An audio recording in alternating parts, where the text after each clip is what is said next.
Oscino Fly back with another review, and this time I'm actually reviewing an event that went over this weekend, which was NOME X. Now, for those of you who don't know, I'm actually a big fan of battle rap. I believe that battle rap is one of the purest forms of Shakespeare, and I feel like URL, like anybody else, is the pinnacle of battle rap. You know what they say, if it ain't on URL, it don't count. So, NOME is basically their SummerSlam. If I would say their SummerSlam of events. Summer Madness, obviously the WrestleMania, that's where everybody want to be at, but you also want to be at NOME, which stands for Not a Main Events. Basically, how do I think this event went off? Some slip-ups here and there, but at the end, I think I was very entertained in what I see. Let's get into it. The first battle, Jada Nightwing versus Fonz. In my opinion, well, I didn't really watch the Ultimate Madness, but I knew who these people are coming in. I knew Fonz was a very punchline like a dude, and I don't know, I've been seeing these memes comparing Jada Nightwing to Thanos, and I can see where it comes from. I had Jada Nightwing winning because for some reason I've seen the way he perform. Even though I didn't watch Ultimate Madness, I have seen the way he performed. It's very impressive how he performed. So, without sleeping on Fonz, I thought Jada Nightwing would get this easy. Not so much. First things first, I understand this was under 2 weeks preparation, so I'm not going to harp on it. But they did have all 3 rounds, so I would say that. Jada Nightwing was both Jada Nightwing and Fonz was very slow in their first round. I almost like checked out the battle. But by the second, Fonz was cooking, and you know, even Jada Nightwing, he was doing his thing. But you know, I had Fonz winning the second and third round. So basically, was it worth 25K? No, but at the same time, it delivered, and they both delivered. No stumbles, no slip-ups, and it was a good battle. You could say it was a good battle. I think the right man won. I gave it to Fonz. Everybody gave it to Fonz, and congratulations to Fonz winning the 25K. But I think Jada Nightwing's still gonna have a better future. But that's just me. On to the next battle, Mike P and the Saga. These are some of my 2 favorite mid-tier battlers. I think Mike P is heavily slept on, and Saga, even though he's a Christian rapper, he's been on a tear last year, and it's good to see that. But what the well, not the curse, or at least not in this one.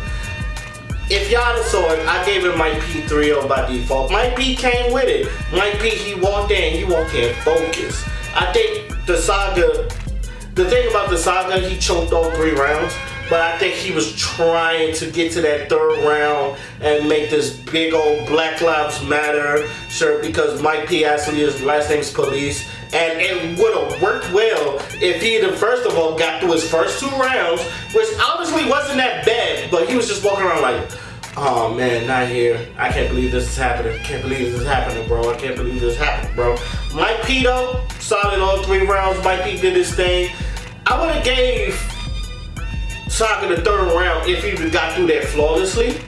But it's Mike P 3-0 by default. And I don't need to say more. Saga, I was very disappointed, but I know you could do better. I know the next, like I said, the next dude you're gonna battle, you probably gonna have to kill. You know, that was your first time on NOME, man. I hate to see that happen to people like that. Mike P 3-0 by default. I'm sorry, he choked all 3 rounds. A-Verb versus Geechee Gotti. If anybody like understand what happened with Geechee Gotti lost his phone and had to write his material in a week and a half. So if you're wondering why all this stuff sounded like updated, because a lot of shit happened last week between Anwar and Rita, and he had a lot of Anwar and Rita bars on it. That's why it sounds so modern. He lost his phone, and he had to write his material in a week and a half. With that being said, he delivered 3 solid rounds. A-Verb, he was on his A game, I think. I think this was a very, very good A-Verb, and I feel like they was going back and forth at it. I love what I heard from both of them. I originally gave it to Geechee 2-1, but I did realize after watching again, Geechee stumbled a lot. And I feel like you gotta knock points off of stumbling. I understand he got his shit was running the weekend, but you kinda like gotta knock points off of that. So with that, plus A-Verb's good material, I'll give it A-Verb 2-1. But if you feel like the stumble shouldn't matter because he wrote that in a week and a half, you can give it a Geechee. I personally think this battle was 2-1 debatable anyway. The first one is debatable. I think the second one you have to get at the Geechee and A-Verb the 3rd. But that's just my personal opinion. So with that being said, a debatable battle, great debatable battle by the way, but Averb 2-1, and that's one.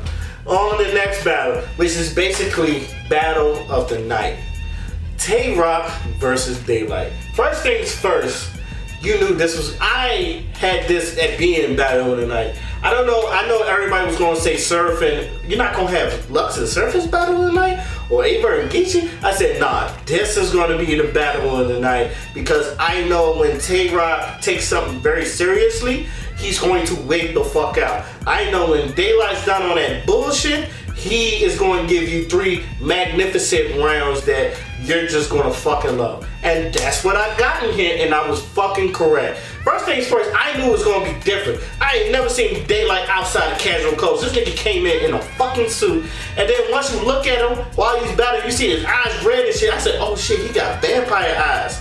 This nigga's really into his Dracula shit. And I'm like, oh, this battle's gonna be different. First of all, this is my contention of battle of the year. I've not seen the Saga versus B-Dot. I heard that one was gonna be real good, but I think everybody's having this as battle of the year. I understand people saying Daylight 3-0. This is the best Daylight you will ever see. If anybody has not watched that battle, this is the best Daylight you'll ever see. But at the same time, this is probably one of the best rocks you've ever seen as well. I think a lot of people gave Daylight 3-0 because the way Daylight was just, he left Earth. Daylight was wicked. Daylight left Earth. Even though his bars was intricate, you was catching them at the fucking same time. Daylight, and this is why I said this was going to be better tonight, because Daylight, he does have bars that will fucking, you have to think once or twice to get in it, but at the same time, he knows how to word his bars so you can get it right there and it still be like, oh my god, I would have never thought of writing my bars like that. He has that special type of power, and that's what makes Daylight so dangerous. Tay-Rock, I honestly, look, let me tell y'all something. Tay-Rock was wigging too. Tay-Rock was getting just as much as reaction as Daylight was. And this is why people's like 3-0 Daylight. I said, nah. I be honest with you, I cannot pick a winner in this fucking battle. I think this is, first of all, this is a classic. Instant classic. When I saw this, and I was reacting to every fucking thing from both sides. Both of them had just shit that's just like, wow. And both of the third rounds, they both left Earth. But I was like, oh my, I don't think Tay-Rock gets enough credit, because everybody's like, oh wow, this is the best rock. He stood up to that Daylight. Yo, and Jay Black said this, that Tay-Rock would have beat Loaded Lux, and I agree. That Tay-Rock would have beat Loaded Lux. But we'll get to that later. This battle is an instant classic. I don't care how many times you look at it. The more you look at it, the more you're going to enjoy this battle. Tay-Rock, to me, he's still, even though they're going to say Geechee's the face of Battle League because the West is kind of running battle rap, Tay-Rock is still the face of URL. And I'm going to tell you this, Tay-Rock is still the face of fucking URL. Tay-Rock showed why he's still the face of URL. If we see more Tay-Rock like this, he's going to be more dangerous than any of the other battle rappers that you would consider as the face of URL. Tay-Rock left Earth. Daylight left Earth. It's one of those battles where the fans win. And this battle right here is the reason why I say battle rap is one of the purest forms of Shakespeare. You got your entertainment, you got your gun bars, you got your out of these world bars, you got everything that you needed in this battle. If this is one of the battles that you want to put a casual fan on, show them this battle. I'm dead ass. There's a couple battles I say that, show them this battle. This is a phenomenal battle. Now on to the last battle of the night. Loaded Lux versus Sue. I'm gonna tell you something. Sue Surf, phenomenal rapper, makes great music. Everybody says this, right? Phenomenal rapper, makes great music. Never was a big fan of Sue Surf. I'm not gonna lie, but I do give him his wins. Because a lot of people think because I don't want people to think I'm like, I hate Sue Surf and all that stuff. I just think he's overrated. I've always said this. That's just my personal opinion. He do gets his wins, but he loses a lot of battles too. And I can understand that he's a ticket seller, but I'm not putting him up there with the GOATs. I personally do not think he deserved Loaded Lux. I'm like Angry Fan. I personally did not think he deserved Lux. But I understand that this is a ticket seller and everybody was anticipating this and even telling people like this was a different Sue Surf. I would have believed that, because if you're going after Beloved, you better be on your fucking A game. But he wasn't. Let's just be real. He wasn't. Now Loaded, I feel like a lot of people were trying to, everybody was like, Loaded was Loaded. I thought Loaded was phenomenal, but Sue Surf did say something I agree with. It's like, a lot of people, when you watch this battle 2 or 3 times, you won't see that, but I got it the first time. I say this all the time, I got it the first time. Loaded was talking to that boy.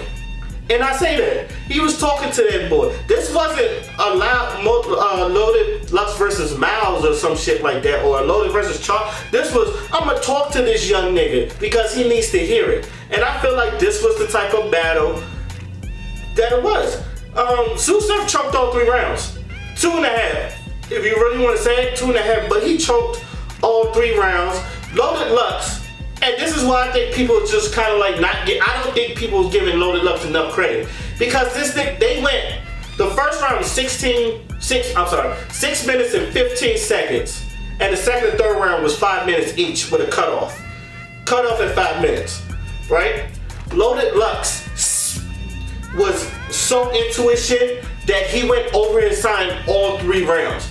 That means this nigga had phenomenal shit. Like, he had more shit to say to him, but he just could not get through his rounds and shit. I understand it because they're on a fucking time schedule.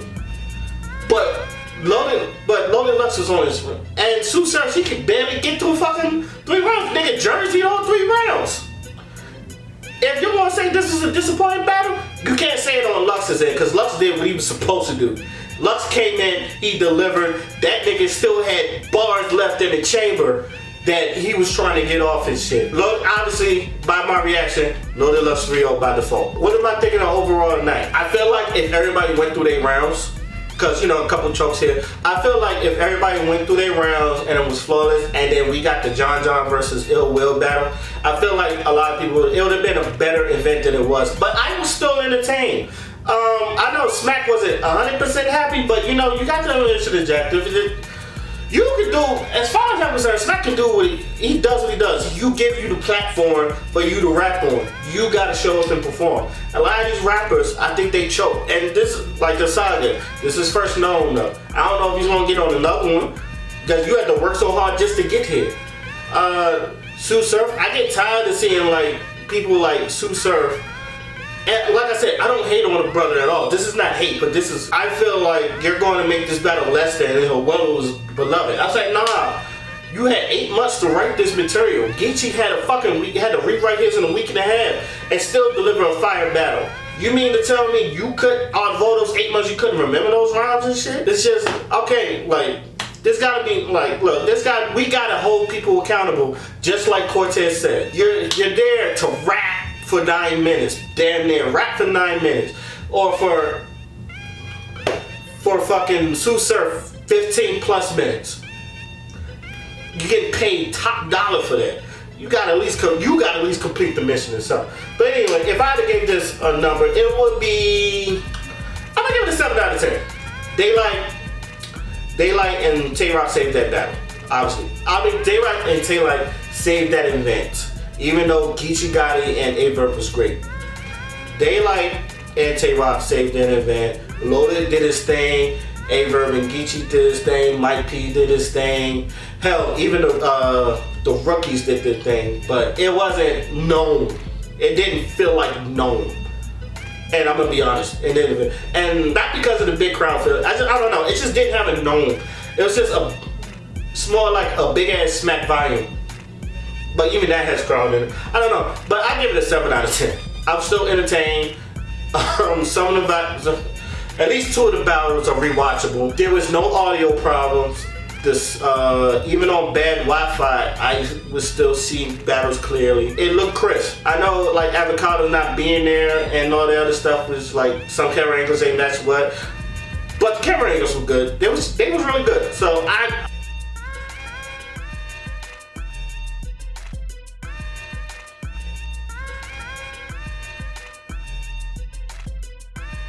fancy ass man wear glove of rings, flying around town in a tub of wings. Found out how to make love to fiends. He mixing that fudge with the drug of dreams. She too teenage to have a drug of choice, but she fuck with that Royce like she love Detroit. She rolled. Pharaoh.